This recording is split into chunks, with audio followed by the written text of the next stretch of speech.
Today, I want to talk about a company that you may not recognize. It's a company with ambitious plans to become the largest electric vehicle maker in the world, though it's already one of the largest automakers on the lot, thanks to a $58 billion merger. Does Jeep, Chrysler, Ram, or Fiat ring a bell? Or honk a horn? Today, we're talking about Stellantis and its plans to conquer the world of cars. Hey everybody, and welcome back to Dollars and Cents, helping you make sense of making dollars. As I've just said, Stellantis is a car company. In fact, it's the sixth largest car company in the world by revenue. While you may not have heard the name Stellantis before, you've probably encountered some of its car brands: Jeep, Chrysler, Fiat, Abarth, and the oldest car company in the world, Peugeot.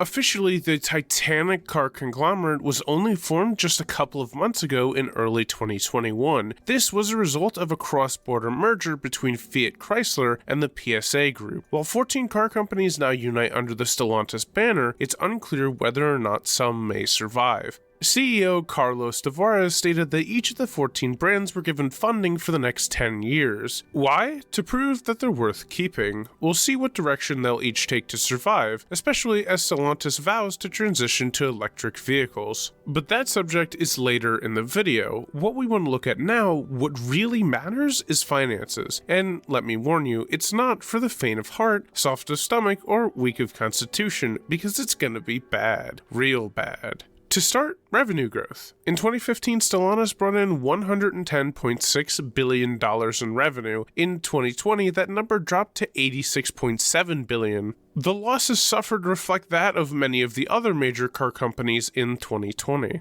Second up is shares outstanding. In 2015, the company had 1.51 billion shares outstanding. Now it has 1.57 billion. Not a tremendous increase, but certainly not the decrease we would like to see. Third on the list is free cash flow growth. In 2015, Stellantis had $1.06 billion in free cash flow, but at the end of 2020 reported a measly $580 million, another giant drop that falls in line with revenue. Next, we have current assets versus current liabilities. As of right now, Stellantis has $67 billion in current assets against $59.7 billion in current liabilities, with an impressive $41.7 billion in cash. Some breathing room at least. Now, let's look at the free cash flow valuation for Stellantis. Take the average of the last 5 years of free cash flow at $2.82 billion and multiply it by 20, and you get an expected market cap of $56.4 billion.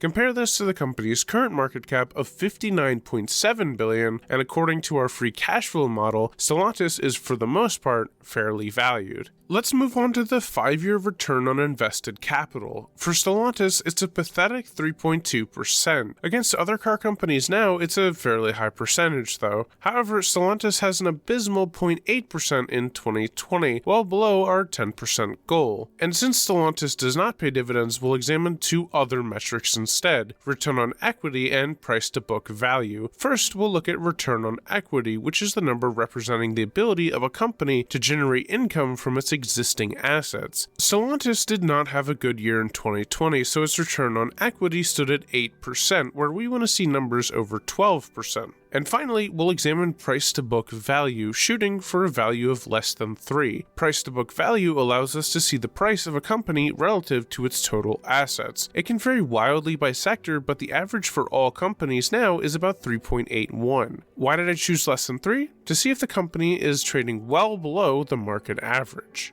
For Stellantis, that number is 0.69, below 3, just like we want. This metric indicates that the automaker has a fairly low stock price relative to its total amount of assets, always good to see. With that said, we can clearly see how shaky Stellantis' financial health is, but can the same be said for its future? Actually, some big news. Stellantis announced it's committing $36 billion over the next 5 years to electric vehicle manufacturing. Part of its commitment to electrify 98% of its total production vehicles by 2025. On top of that, the company's smaller commitment to manufacture hydrogen-fueled vans is already in action, with the first of these vans set to debut in just a few months. In order to make this big push happen, Stellantis is building 3 Gigafactories around the world, dedicated to making batteries for its electrification plan. Also in Europe, the company plans on the actual infrastructure and installation of 1,500 charging locations with a total of 5,000 fast chargers by 2025, with a long-term goal of operating 9,000 locations and 35,000 fast chargers across Europe by the end of 2030. Stellantis is setting itself in a good direction with these commitments, as global trends are pointing to a larger scale adoption of electric vehicles. As a whole, the EV market is growing on a global scale. Though the US lags behind, the rest of the world is charging ahead.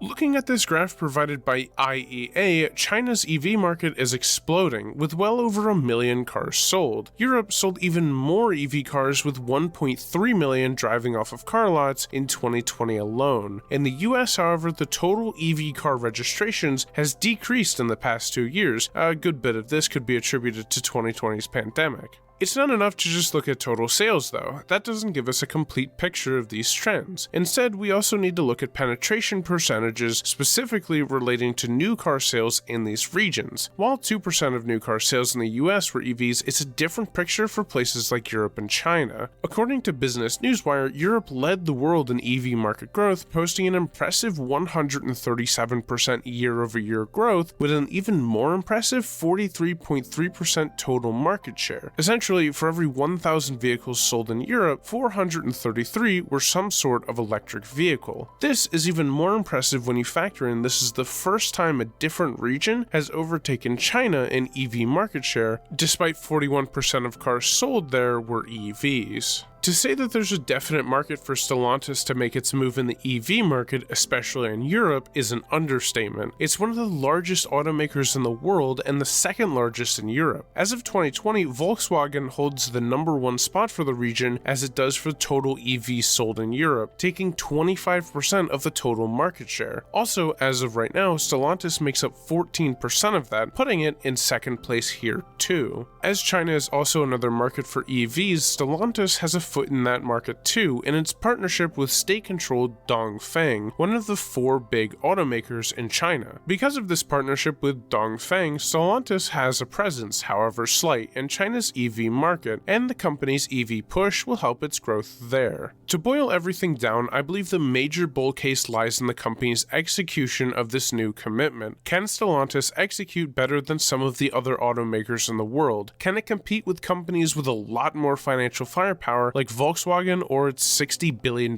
in cash? Or can it compete with Tesla, BYD, or NIO for that matter? Like I said, it all depends on how Stellantis executes its plans, and only time will tell how well it does. Another plan cooked up by the company's new management team is also interesting: the 10-year runway. It's no secret that many of the companies under the Stellantis umbrella have struggled over the past few years or last decade, like Chrysler, Lancia, and Alfa Romeo. CEO Carlos Tavares stated that these problem children will stay in the company's portfolio with one stipulation: these brands will get 10 years of funding and will have to fight for their spots in their portfolio or risk being shut down. That's 10 years to regroup, rebrand, and rethink their futures. In other words, 10 years to make it or break it. In my opinion, it'll be extremely interesting to see what Chrysler does. Once the epitome of the American car industry, Chrysler's fall from grace not only hurt its status and wealth, but also its identity. Within these 10 years, Chrysler will have to be creative and will have to determine a new identity or lose itself completely.